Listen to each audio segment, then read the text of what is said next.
Hey everybody! Welcome, welcome.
Alrighty. Well,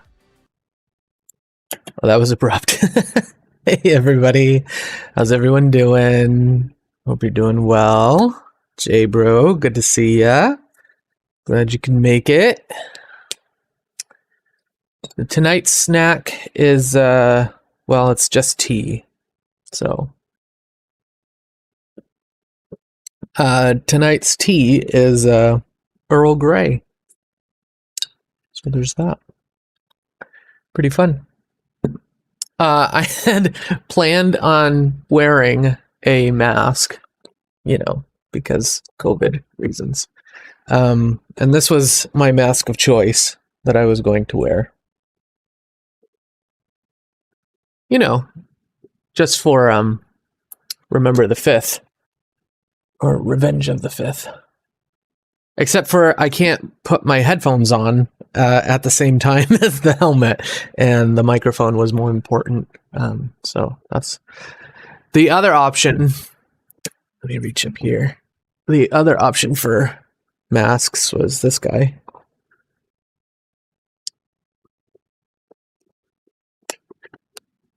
So, you know, you do what you can. And I actually have quite a bit of Star Wars paraphernalia around my desk at home. This is my C-3PO button. He's fantastic. I hope you can hear this. You press the button. Oh no, is it dead? Oh, there we go. Did you hear it?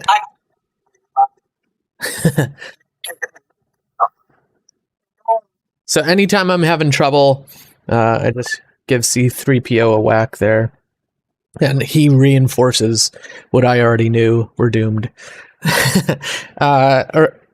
Also on my desk is R2-D2, and he squeaks.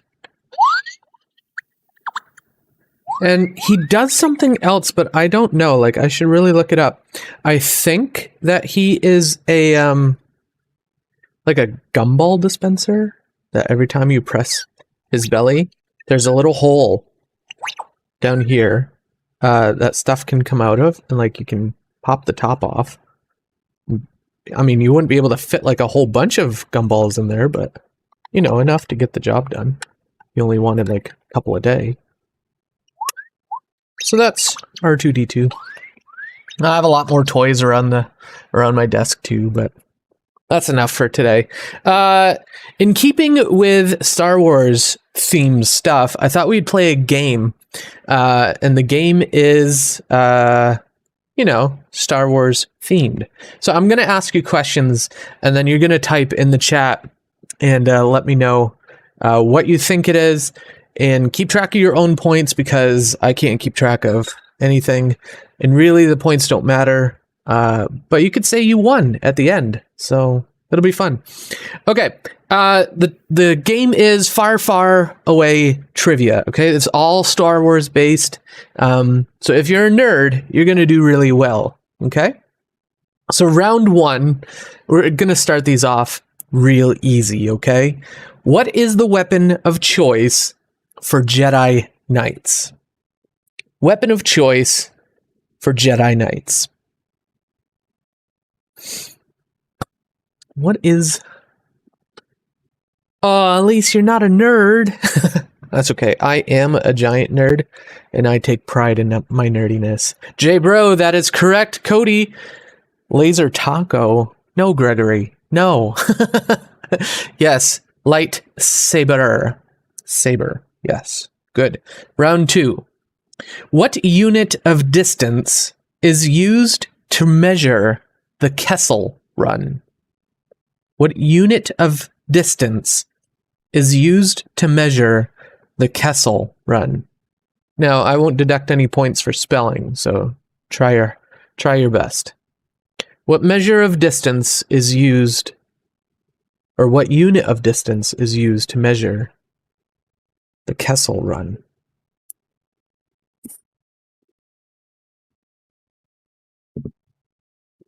Anyone know?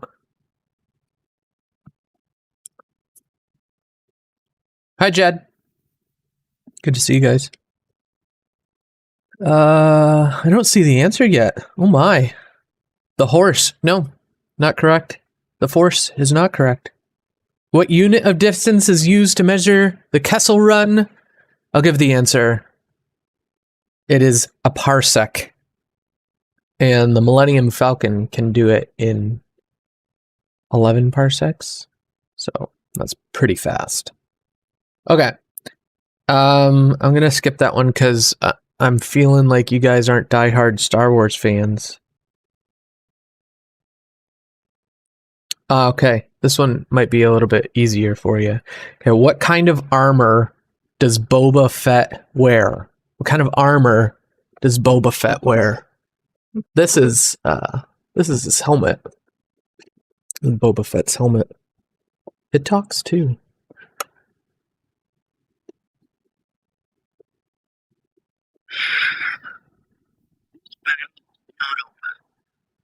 have no chance. You know my reputation. It is not Jedi armor. I thought you guys would be a little bit better at this. What kind of armor does Boba Fett wear? It's Mandalorian armor. Mandalorian. Let's see. I'm skipping a bunch because, yes, Mandalorian armor. J-Bro, you got it. These are all like really, really nerdy stuff. And if you guys didn't get the first ones, I don't know.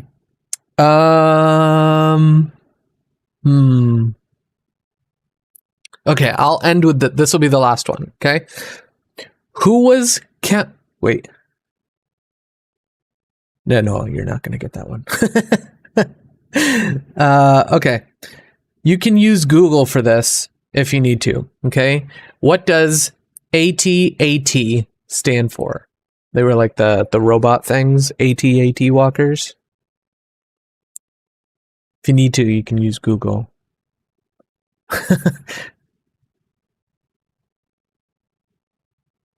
AT-AT.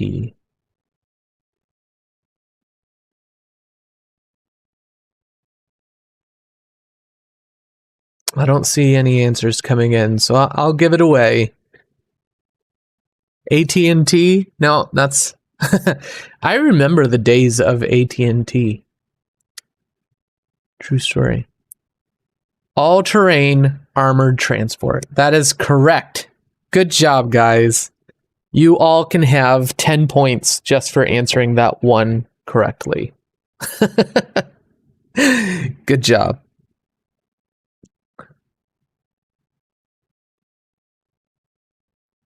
So we're going to let's go ahead and get into some other things. Let's see where we are.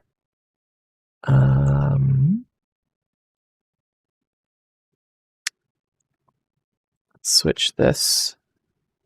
Ah, there I am. So let's we'll talk about some announcement-y things. We are in the middle of talking about OneCon. And I'm like this close to just saying it's all online. But I'm holding out hope, hoping, praying that maybe we could do something in person. But I don't know.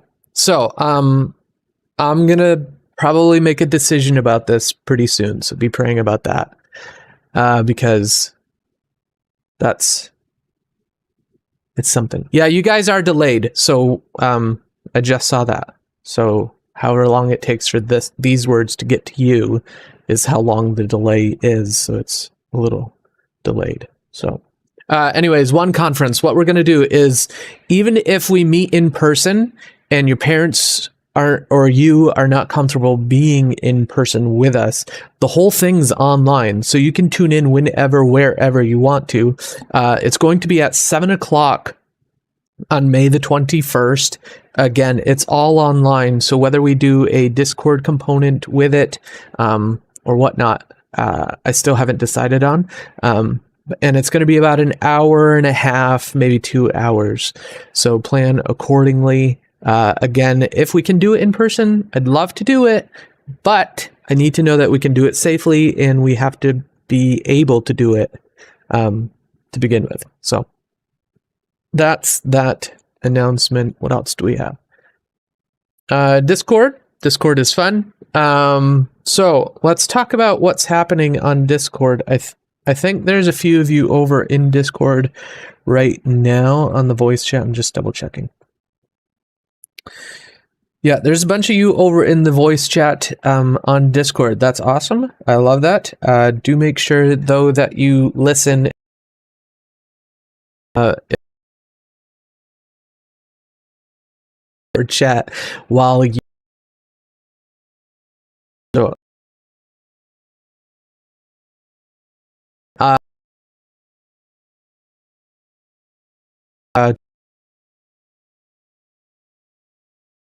and what's happening. Yeah, you guys know what to do.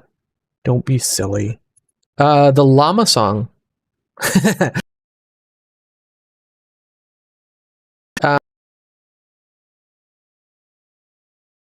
Llama sing back.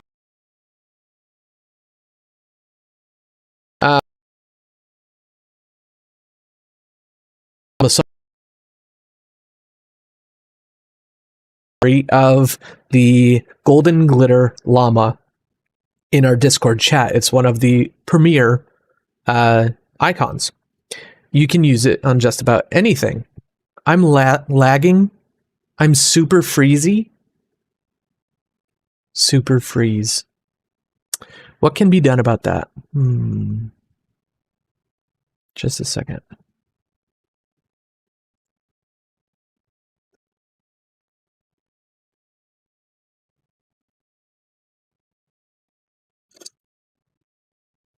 I've got a lot of errors going on. Just a moment. I'll see if I can clean something up.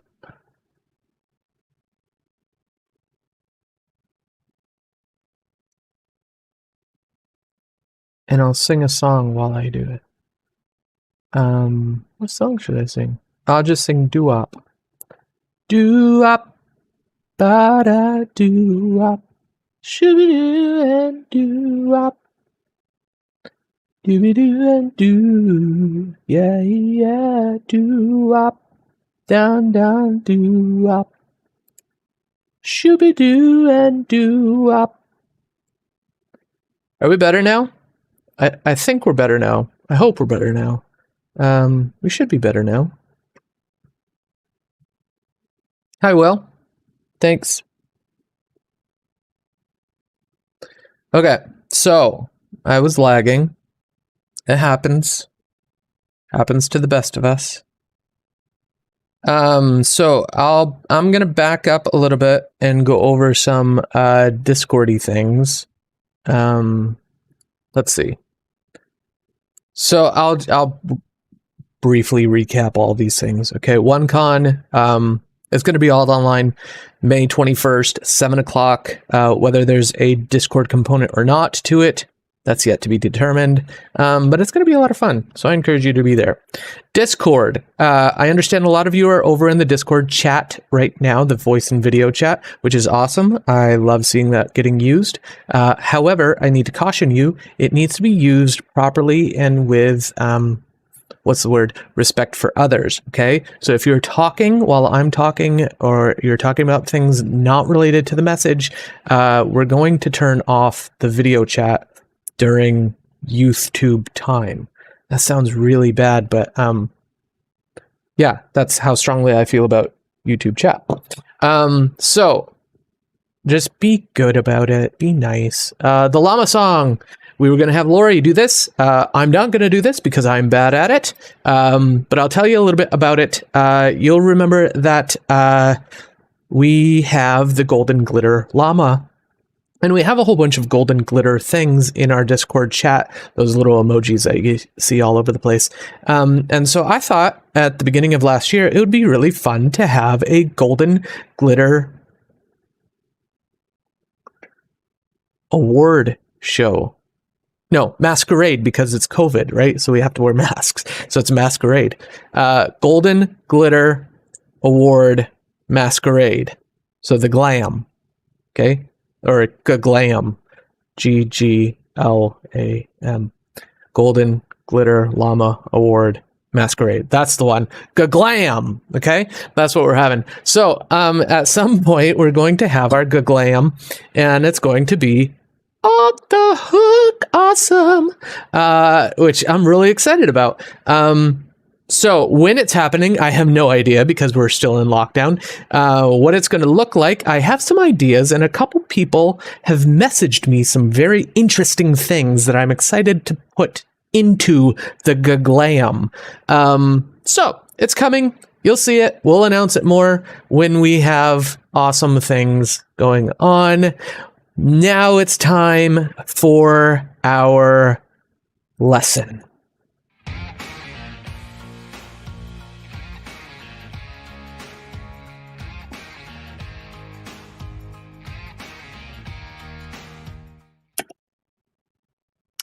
So we are into a brand new series. It is called Anthem. You guessed it.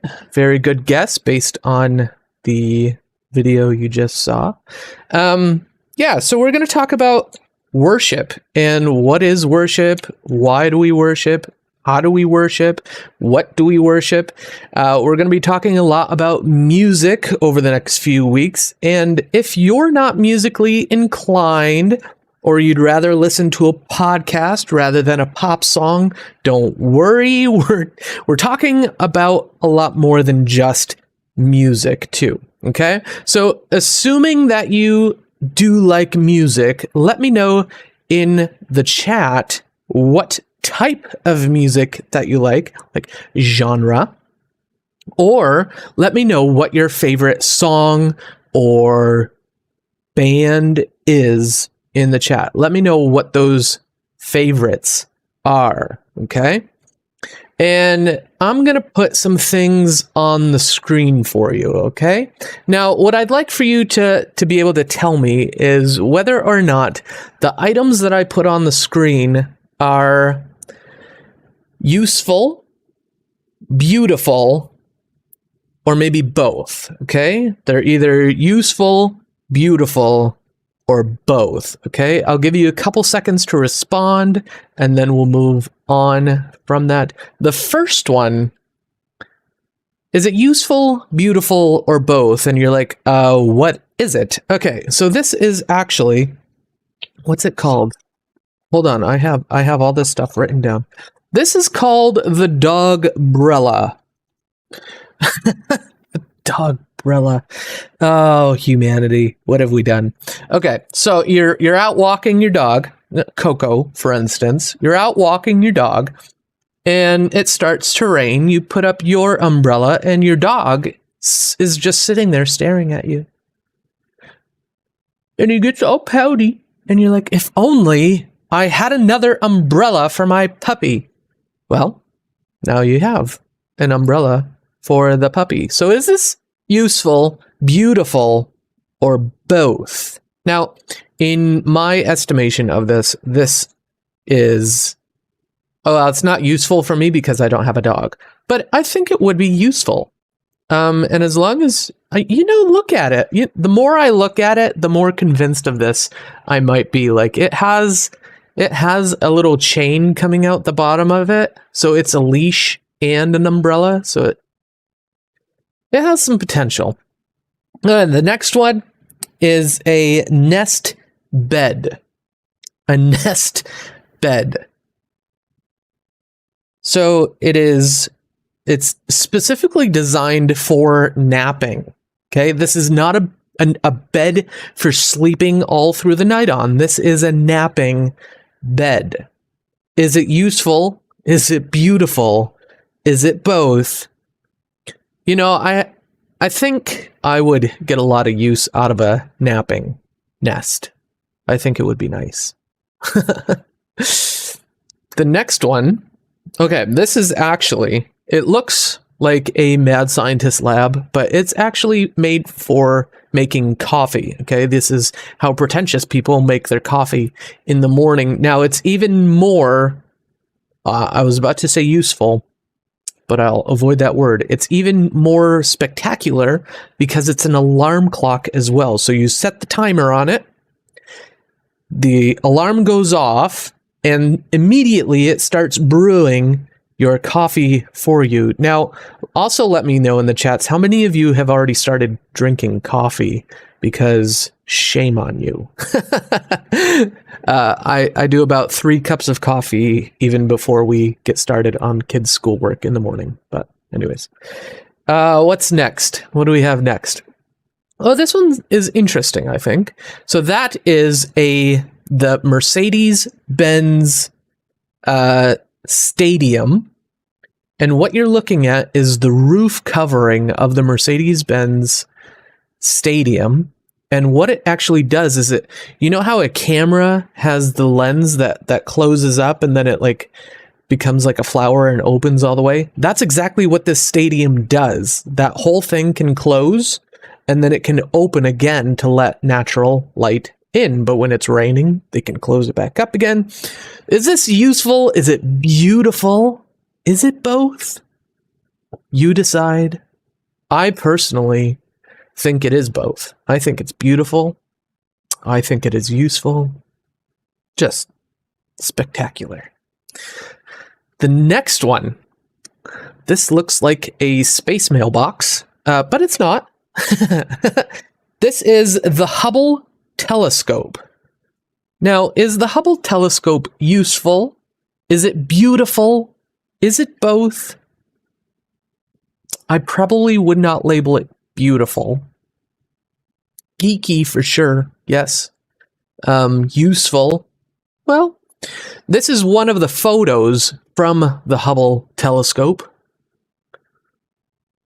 So it might not be beautiful, but it certainly takes beautiful pictures. It's pretty good. Yeah. So some of these creations are very useful, some of them are beautiful, and maybe you decided that some of them are both. But here's what they all have in common. All these things, they tell us something about the person that created that thing. You see, the creator of Dogbrella definitely loves dogs, and they're probably not afraid of looking like a weirdo while they go for a walk. The creator of the nest bed, what that tells me about that person is they're really into napping.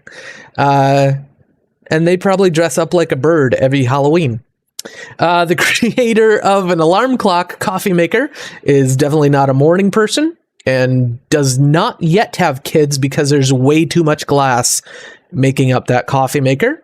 The creator of the retractable stadium roof is probably a pretty talented engineer, and I would guess a big sports fan. The creator of the Hubble telescope probably cares more about results than aesthetics, because that thing kind of, well, like I said, it looks like a space mailbox. But even the creator of the Hubble telescope, even if he didn't care about creating the coolest looking telescope in the world, he does seem to care a lot about capturing the incredible beauty of the universe. And to show you that, I just want to take a few moments and show you just some of the amazing pictures that the Hubble telescope takes. So here's some samples of the Hubble telescope's pictures. You know, they're not bad, right? I have no idea what these pictures are. Unprecedented observation of a famous black hole. I've never heard of him before, but I mean, he looks awesome, right?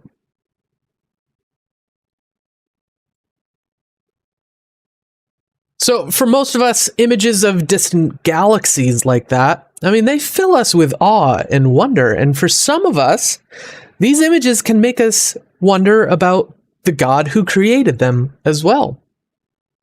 Like any creation, our universe can actually tell us a lot about the God who created it.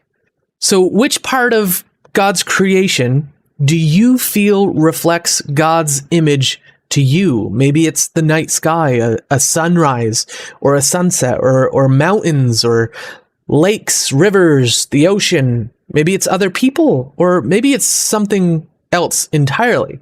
You know, if we believe that God created everything around us, then evidence of God is everywhere also. Like studying people's creations helped us understand their creators. Tonight, I want to show you how studying and experiencing God's creation can actually help us better understand the God who made it. So growing up, I grew up in the country. The closest city for me was an hour's drive away. And I used to go out in my backyard, and we had a big pond, and it was really nice. And that's kind of the area that I grew up. We had all kinds of land and a like forest behind our house that I would always go back there and mess around in the woods and start fires and be a bad kid. But it really set me up to really enjoy nature. When I was in university in Sussex, New Brunswick, there was a place called the Bluffs. And the Bluffs was an awesome place to go because you walked this trail for about half an hour, and then suddenly you're on the edge of a cliff. Like, it was just pretty abrupt.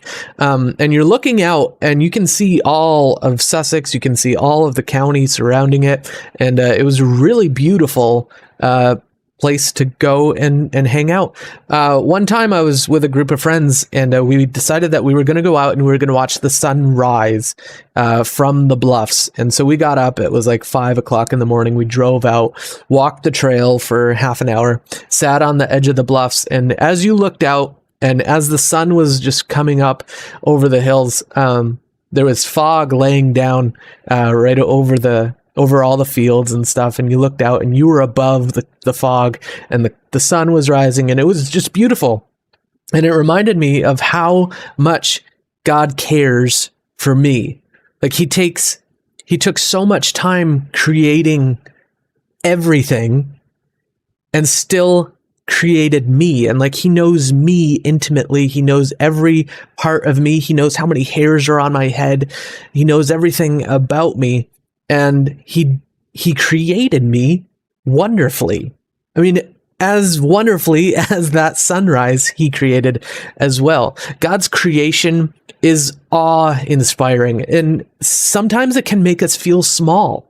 It reveals truths about God's character, and a lot of the time it can help us feel closer to God. Has that ever happened to you? Has nature ever helped you connect with God? When we think about connecting with God, we often think about connecting with God through prayer, through reading the Bible, or going to church or youth group. And of course, those are all essential ways to connect with God. But tonight, I want to show you how creation can help you connect also, because the Bible says that it can.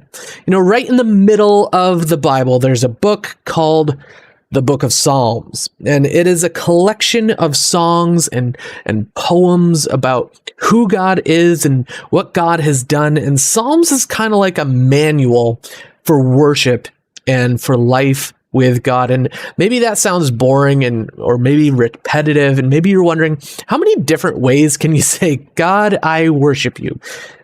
But the truth is, these songs serve a lot of different purposes. Some of those purposes are their personal stories about the author's real struggles, their hopes, their fears. Some of them are songs of praise and worship about how the author feels about God. Some of them are songs that tell stories that help us get to know the character of God. And some are even emotional, and they're angry songs. Ethan would love them. They're probably written to like some heavy metal death music.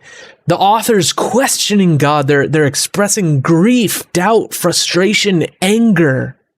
So in this series, we're going to explore some of the different types of Psalms and wonder what these Psalms can teach us about connecting with God. And then we're going to put these ideas into practice in our own lives. So now, the glory of God's creation is one of the most common themes in the book of Psalms, and many of these songs talk about creation in order to give thanks to God for being such a good creator, or to honor God as a sovereign ruler over creation, to reveal something about God's character by observing nature. Now we're going to read Psalm chapter 19, and we're going to start at verse 1 and go to verse 6, I think. And it says, "For the choir director, this is a psalm of David. The heavens proclaim the glory of God. The skies display his craftsmanship. Day after day they continue to speak. Night after night they make him known. They speak without sound or word. Their voice is never heard. Yet their message has gone through the earth, and their words to all the world. God has made a home in the heavens for the sun. It bursts forth like a radiant bridegroom after his wedding. It rejoices like a great athlete eager to run the race. The sun rises at one end of the heavens and follows its course to the other end. Nothing can hide from its heat." And so here the psalmist is telling us that creation declares God's glory, whether it's the sky, the sea, the mountains, or the tiny details found in a single grain of sand. The created world reveals a glorious creator. And there are also psalms that record the psalmist's response to experiencing and reflecting on the glory of God. In Psalm chapter 8, Psalm chapter 8, "For the choir director, another psalm of David, to be accompanied by a stringed instrument, probably a guitar. O Lord, our Lord, your majestic name fills the earth. Your glory is higher than the heavens. You have taught children and infants to tell of your strength, silencing your enemies and all who oppose you. When I look at the night sky and see the work of your fingers, the moon and the stars you set in place, what are mere mortals that you should think about them, human beings that you should care for them?" And so here the psalmist is telling us that creation puts things into perspective.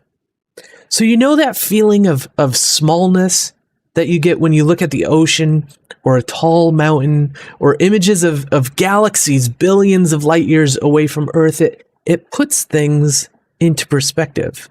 And isn't it incredible that the same God who created such a vast universe would somehow still care about you and me and the details of our lives. But of course, God cares about us. We are God's creation. The same care that God took and created the mountains, the oceans, the galaxies, God took that same care when he created us.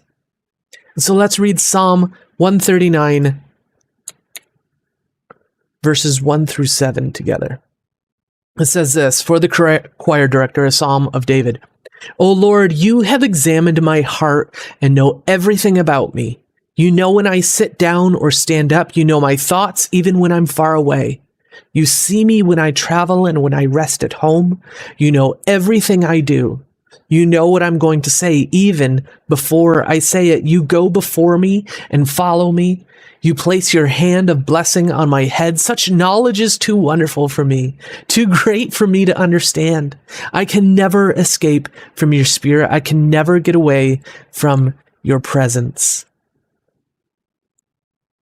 And so here the psalmist is telling us that we are known by our Creator, that God's all around us at all times and knows every detail of our life, and there's nowhere that we can go where we can't find evidence of our Creator. You see, we can't escape God or the knowledge of God because God's Spirit is everywhere. God's creation is everywhere, and we are part of God's creation. Psalm 193, verse 13 through 18 says this.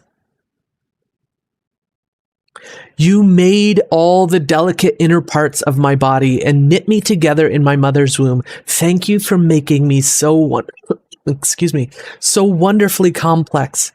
Your workmanship is marvelous. How well I know it. You watched me as I was being formed in utter seclusion, as I was being woven together in the dark of the womb. You saw me before I was born. Every day of my life was recorded in your book. Every moment was laid out before a single day had passed. How precious are your thoughts about me, O God. They cannot be numbered. I can't even count them. They outnumber the grains of sand. When I wake up, you are still with me. Here the psalmist tells us God is reflected in creation and he's reflected in us. One of the places we probably don't think to look for God is in our own reflection. But because you are God's creation, your existence reveals something about the character of God.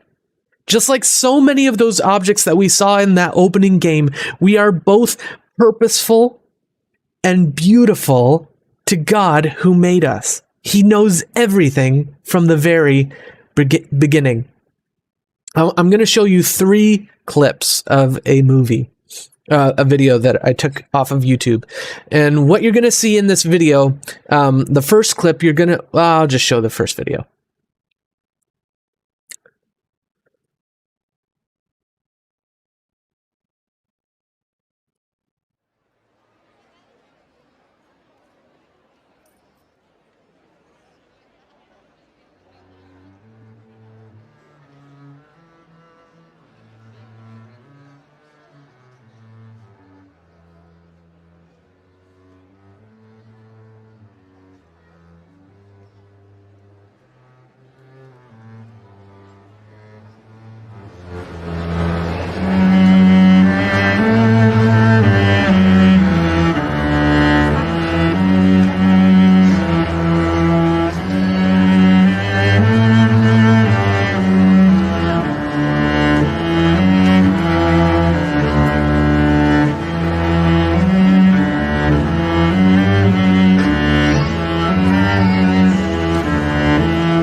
The video keeps going for a few more minutes. I'm going to show you one more clip. So every few seconds or so, more and more musicians are being added to this symphony.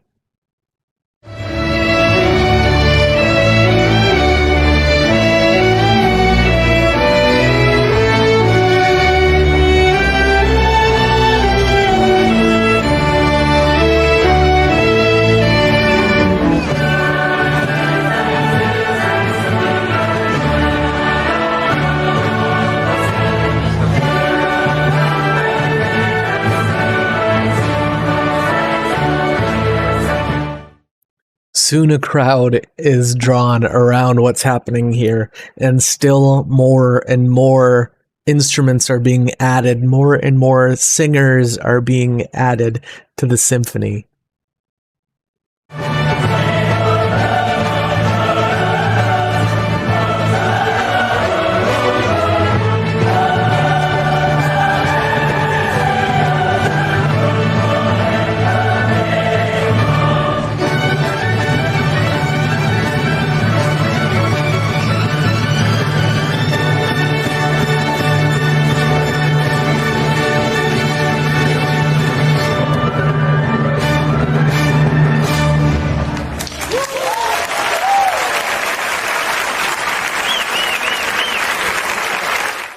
And by the end of the symphony, I mean, there's a full orchestra, a full choir singing and doing this all in this little town square. That's a beautiful picture of how God created the world. Let's talk about the beautiful beginning. God starts with an entirely blank slate.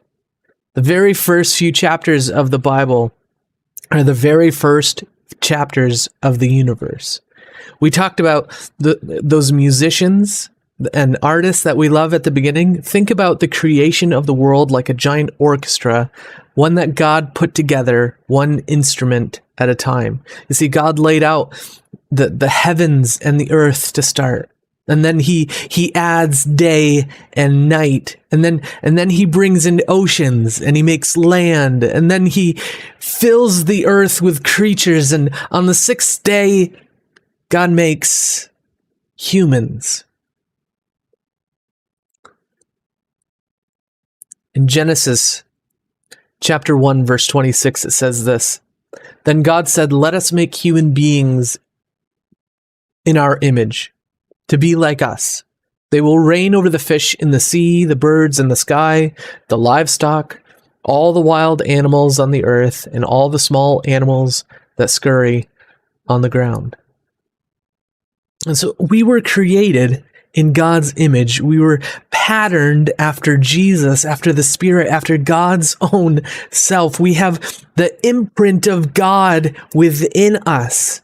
It's the very core of who we are and how we were formed. And when we worship, we're simply reflecting back to God, along with all of creation, that we are made by our good Creator. There's one more psalm that I want us to read together. This reminds us that we are invited to join in all of creation and worship our good God together. Psalm 95, verses 3 through 7. It says this: "For the Lord is a great God, a great King above all gods. He holds in his hand all the depths of the earth and the mightiest mountains. The sea belongs to him, for he made it. His hands formed the dry land too. Come, let us worship and bow down. Let us kneel before the Lord our Maker, for he is our God. We are the people he watches over, the flock under his care.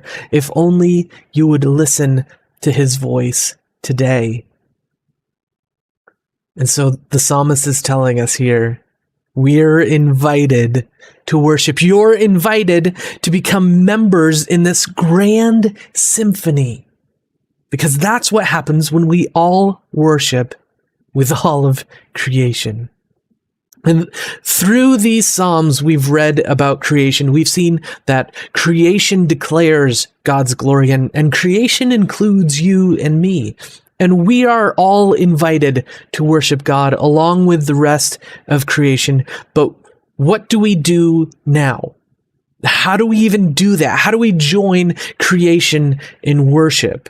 Well, we can start with the created world. How can we see God's glory in the creation we see all around us? And we might not be able to see oceans or mountains or galaxies from our own rooms, but we can use our imaginations.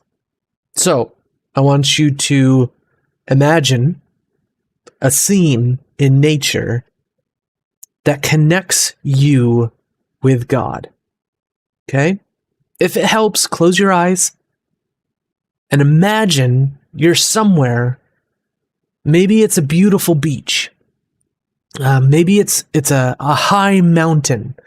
Or maybe it could be your own backyard. Maybe it's looking out a bedroom window. Okay, now that you've imagined that scene, I want you to imagine all the things that are going on. I want you to imagine, are there trees? Are there skies? Are there water? Is it the night sky? What do you smell? Maybe fresh cut grass, hot pavement?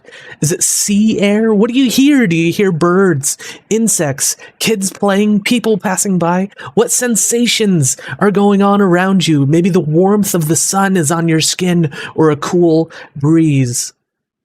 So whether you're surrounded by mountains or you're surrounded by buildings or trees or people or bird songs or car horns, it's all a reflection of our Creator.